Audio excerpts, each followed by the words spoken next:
Tonight, there's no reason, none, why we should not deliver another major pandemic relief package to help the American people. Why some say lawmakers are playing partisan politics as many struggle, asking for additional coronavirus aid. And by the time we get to April, there would likely have taken care of all the high priority. When the average healthy American could receive a COVID vaccine. Plus, churches still serving despite the challenges from the pandemic. All this and more on Faith Nation.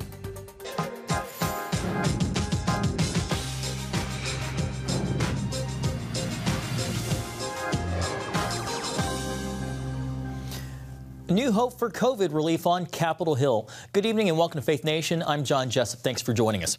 Well, after months of failed negotiations tonight, new optimism as senators cross party lines to support more pandemic relief. It is a potential first step for Congress and the White House signing off on a new round of aid. White House correspondent Ben Kennedy joins us with tonight's top story. Ben, what's in the latest proposal?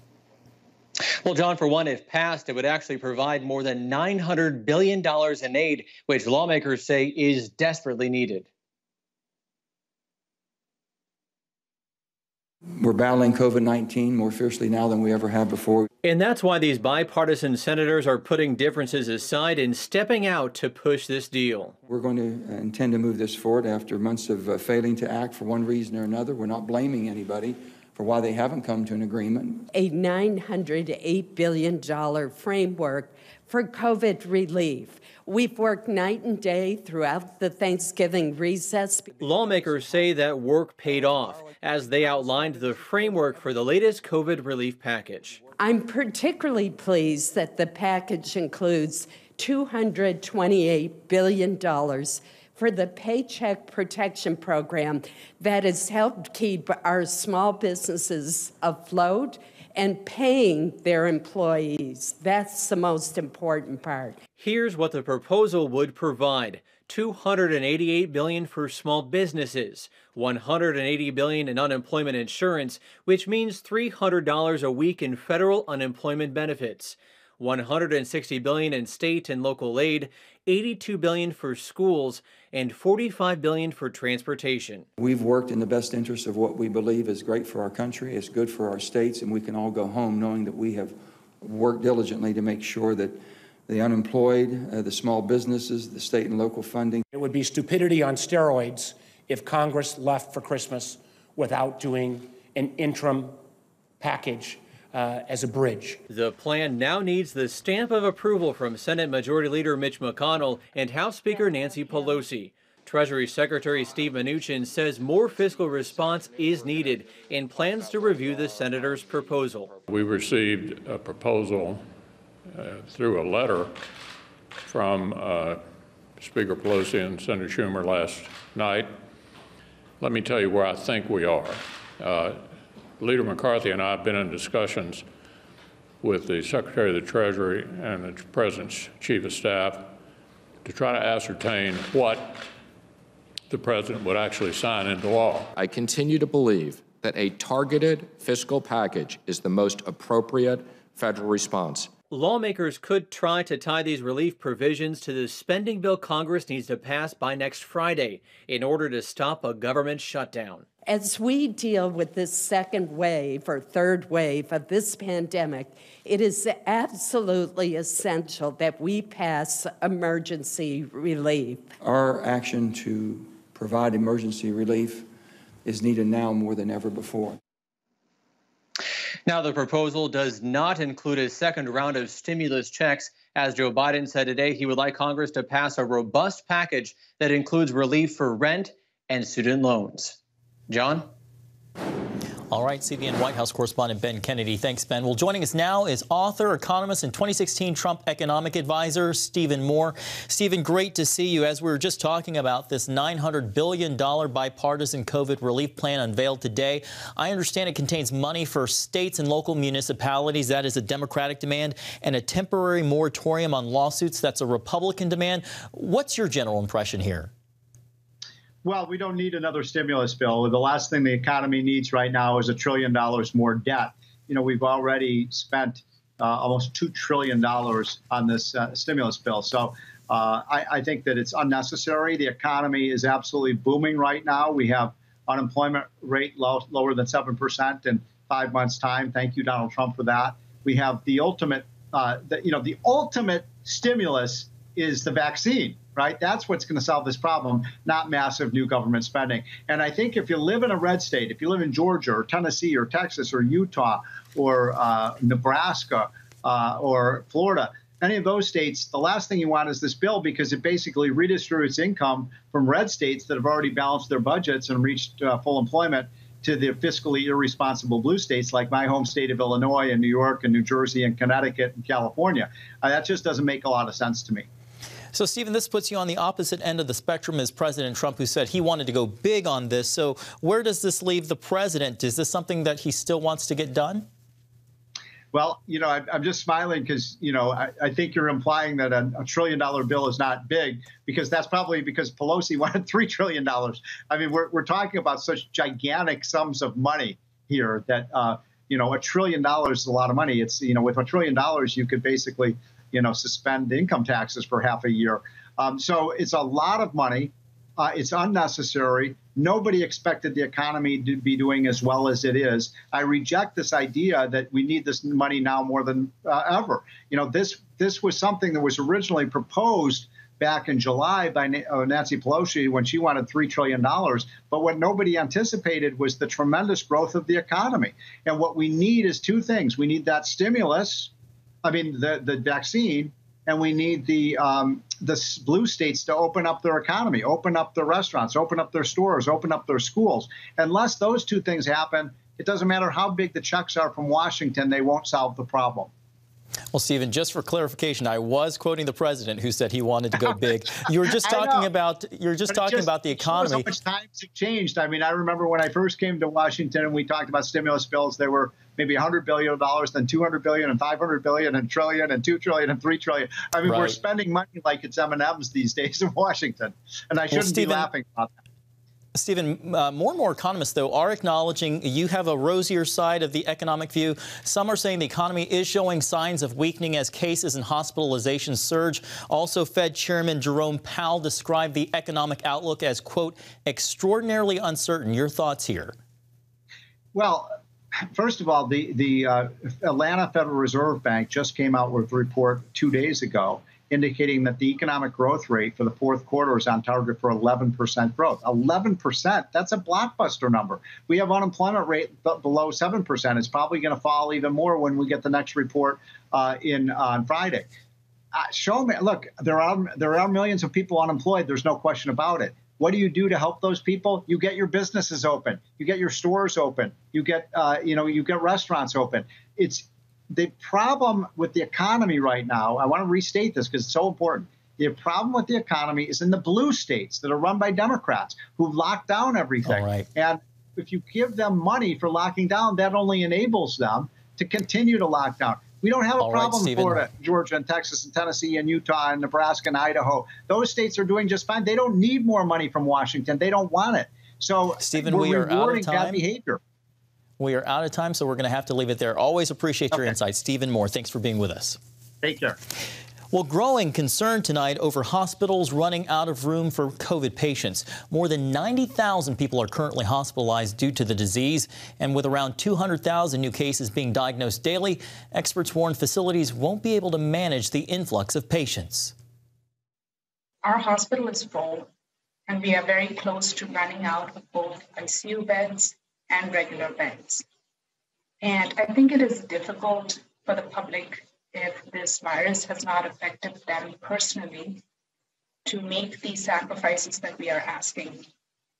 But given the numbers that we've seen over the last few weeks, the healthcare system in the state is going to be overwhelmed. Around the country, field hospitals are being set up to help care for the growing number of patients. It comes as healthcare workers prepare for a coming spike in cases due to the Thanksgiving holiday. Well, the pandemic has uncovered a hidden threat: America's heavy reliance on China for prescription drugs. CBN national security correspondent Eric Phillips explains the dangers that might pose. Over the last 20 years, the U.S. has outsourced much of its drug manufacturing to China. The lower cost made it seem like a good idea at the time, but now, in the middle of a pandemic, the U.S. could find itself at China's mercy. This is very hidden from the American public. It took me 3 years to figure this out. Author Rosemary Gibson wrote China RX 2 years ago.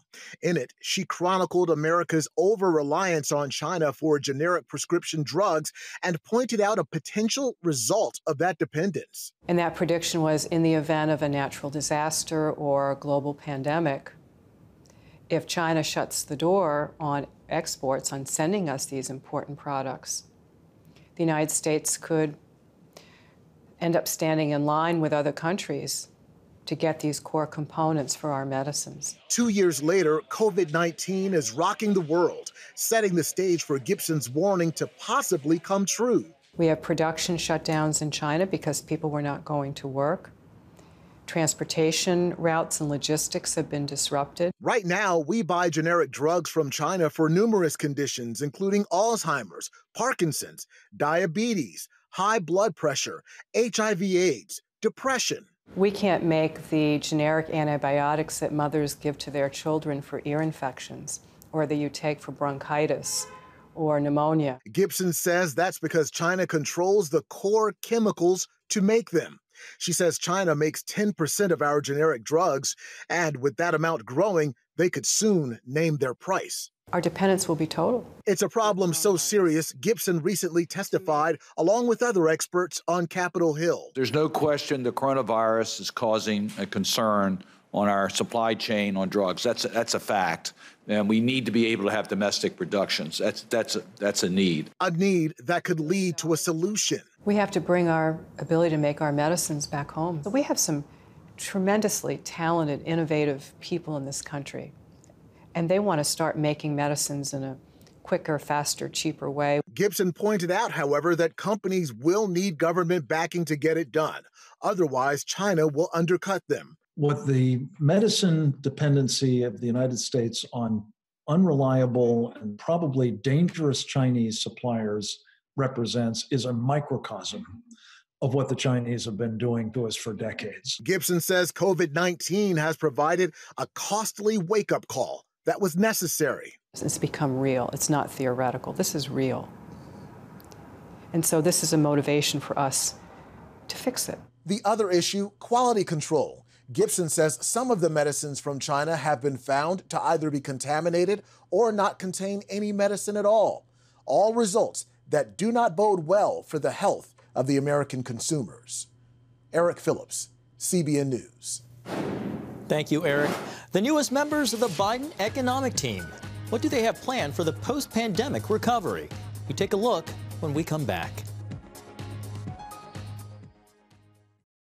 Hey, if you're tired and exhausted all day, you can't think clearly, and you really just need a cup or even a pot of coffee to get through your day, then join me, Dr. Josh Axe, for this new series where I'm going to teach you how to transform your diet and use essential oils and supplements to get a better night's sleep. Wake up to your best life. Call 1-800-700-7000 to get your free DVD or booklet of Protect Your Sleep today. It's about the competition. I kind of put that pressure on myself, and I think people had expectations. It's about overcoming. We use this phrase all the time, keep chopping, keep practicing hard. It's about going the distance. I think as a father, it's my job, to lead, just be the best husband and father I can be.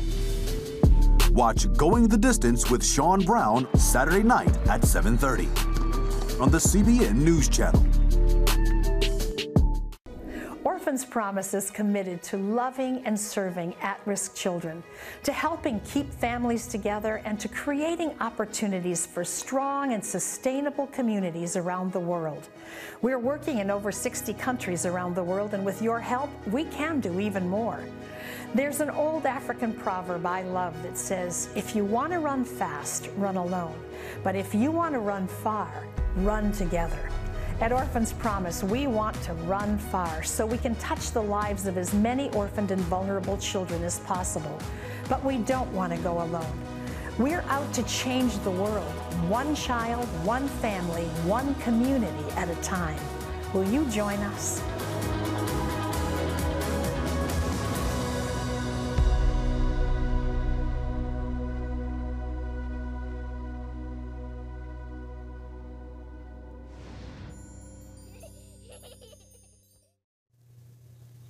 Well, welcome back. Attorney General Bill Barr says his department has found no evidence of widespread fraud that could change the outcome of the 2020 presidential election.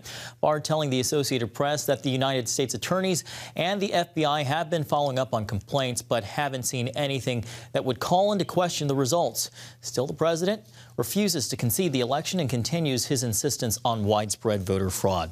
Meanwhile, Joe Biden is laying out some of his economic priorities, including a post-pandemic recovery. Today, Biden formally introduced his newly announced economic team he's tasked with that undertaking. A first-rate team that's going to get us through this ongoing economic crisis and help us build the economy back, not just build it back, but build it back better than it was before. A team that's tested and experienced. It includes groundbreaking American... Among the team introduced today, former Fed Chair Janet Yellen. Biden has nominated her for Treasury Secretary. If confirmed, she'd be the first woman to hold that position.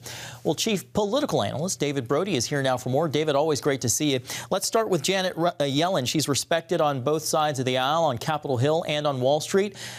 David, will she be confirmed by the Senate if it remains in GOP control? Yes, 100%.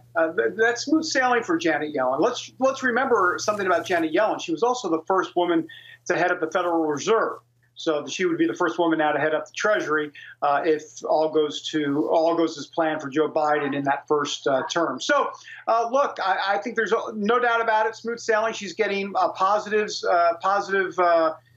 comments on the left, a bit on the right, too. However, the folks, the conservatives will say, look, she's against Trump's tax cuts and the corporate tax rate's going to go up and all that stuff. So that's boilerplate stuff. But in terms of skeletons in the closet, nothing there.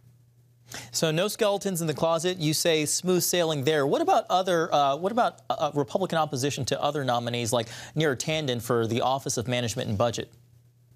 Right. Well, if we're talking skeletons in the closet, I mean, there's a whole boat full of them for Neera Tanden.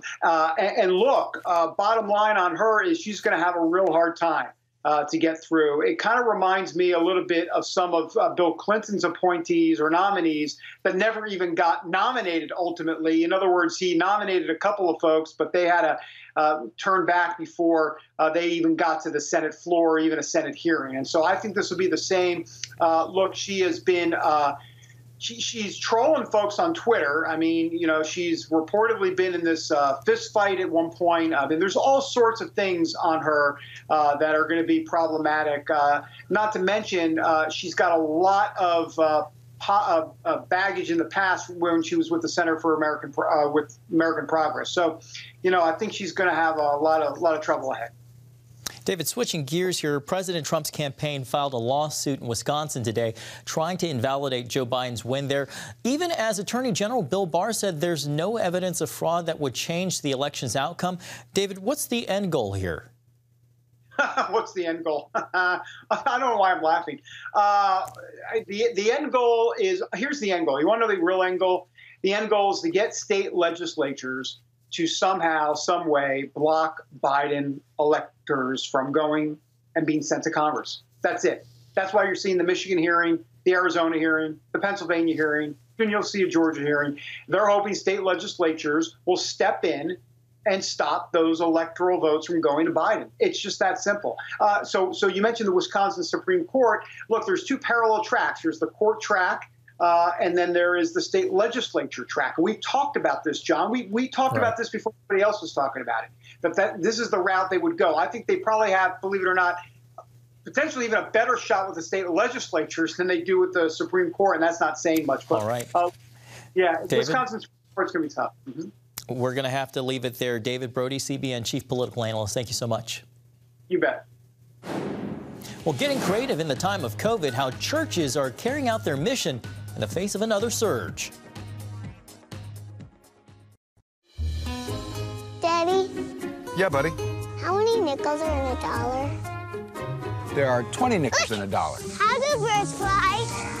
Does milk really make my bones stronger? Yeah. Daddy, when we die, will we go to heaven? Do you have the answer to life's biggest question? Call the 700 Club. We'll help you find answers to the important questions life brings your way. Watch breaking news, in-depth exclusive stories and programs from health to entertainment you won't find anywhere else. The CBN News Channel, a perspective you can trust. Enjoy credible news reporting from around the world. Discover inspiring programs and stories of hope, all in one place from a Christian perspective. The CBN News Channel, a perspective you can trust. To watch the CBN News Channel, download the app or visit cbnnewschannel.com. Hello, I'm Dr. David Perlmutter, board-certified neurologist and #1 New York Times bestselling author. Wouldn't it be great to boost your energy, eliminate brain fog, and even reverse brain disease? Well, you can, and I'm going to show you how, along with some of the world's most well-respected brain experts in this DVD, Protect Your Brain. Get Protect Your Brain, a free DVD only from the Christian Broadcasting Network, featuring experts on the cutting edge of neuroscience and brain health. No matter how many times you've failed in the past, you really can do this. In Protect Your Brain, you'll discover simple strategies to keep your brain young and healthy. Improve your memory. Discover the gut-brain connection. In Protect Your Brain, get your free copy at cbn.com or call 1-800-700-7000. If you want to improve the quality of your life, get the DVD Protect Your Brain and get it today. Welcome back. The coronavirus pandemic forced some churches across the country to shut their doors, but that hasn't stopped them from moving forward with their mission. Senior Washington correspondent Tara Mergener shows us how some ministries are reaching out to their communities during these tough times. Experience in helping people deal with tragedy and disaster allows the faith community to gain trust, reduce fear, and spread hope where it's needed most. And religious gatherings are emerging as hotspots now. As COVID restrictions ramp up again across the country, we also put out new guidelines for places of worship. Churches must remain creative. How was that for you? In the 20 years I've been ministering, so I just had to imagine that they were out there and try to ignore all the empty seats.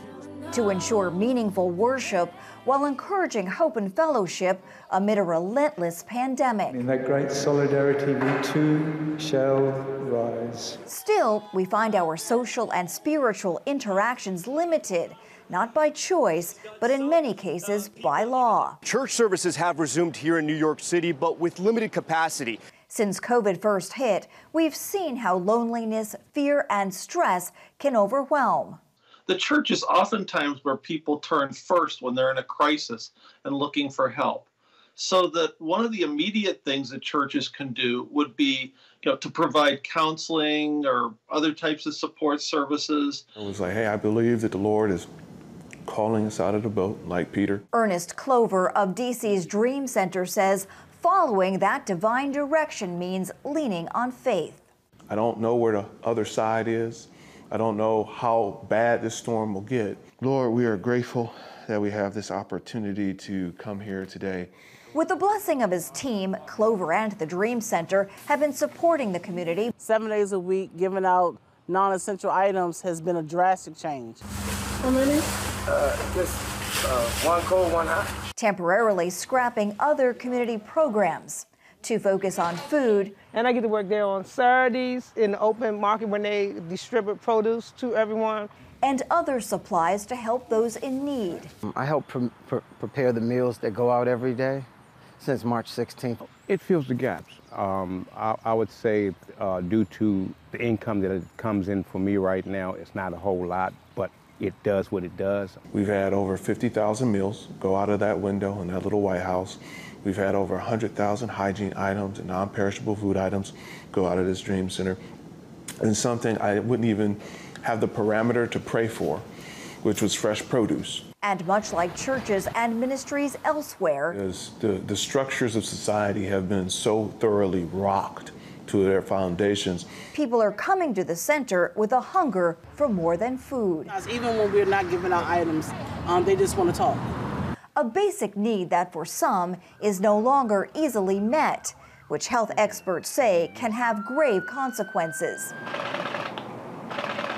As the government and healthcare system deal with areas like testing, masks, and social distancing, Dr. Stephen Gersovich says ministries play an essential role addressing the unprecedented social isolation felt by so many. Being able to offer people, the hope that we have in Jesus Christ, and being able to, to offer people, opportunities for connectedness. We as a church are uniquely positioned to be able to care for them and to offer encouragement and hope. Experts say outreach during this holiday season could be more important than ever. Even before COVID, this time of year can be lonely and even depressing for some of your family and friends. In Washington, I'm Tara Mergener, CBN News.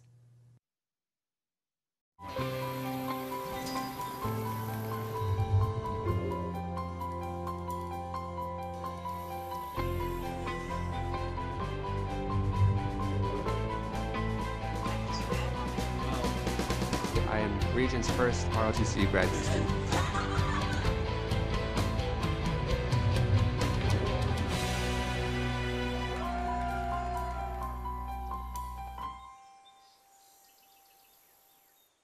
Five, 4, 3, 2, 1. I'm Ephraim Graham. Welcome to Studio 5. Get on it. All that's new and now in the world of uplifting entertainment with celebrity interviews. There's a higher contribution I will make. Musical performances.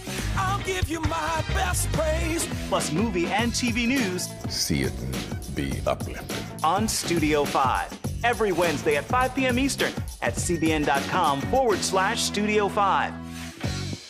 How'd you like to get a redo on your health, on your body, on your arteries, so you could have the energy you had 20 years ago? The great news is you can. I'm Dr. Mike Roizen, chair of the Wellness Institute at the Cleveland Clinic. I've written 4 New York Times bestsellers. But even better than having to read all that, you can listen to this DVD and watch it. Protect your heart? Yes, you can. Here's how. Go to CBN.com or call 1-800-700-7000 for your free copy of Protect Your Heart. Let the medical experts show you their new discoveries on how to avoid heart disease and even reverse it. Easy steps to uncover the hidden dangers in your medicine cabinet, reduce stress, and get a complete do-over for your health. Call 1-800-700-7000. That's 1-800-700-7000. Or go to CBN.com to claim your free copy of Protect Your Heart. Well, yesterday we closed by showing you the first family's White House Christmas decorations. Also gearing up for the Christmas holiday, Vice President Mike Pence and his family. The second family unveiled Christmas decorations adorning their residence at the Naval Observatory here in the nation's capital. Among the sights at this year's old-fashioned Christmas theme, 35 wreaths, vintage toys, and more than 1,000 ornaments. It also includes a nativity scene depicting the birth of Jesus. Beautiful scenes there at the Naval Observatory. Well, thank you so much for joining us for Faith Nation tonight. We hope to see you again tomorrow.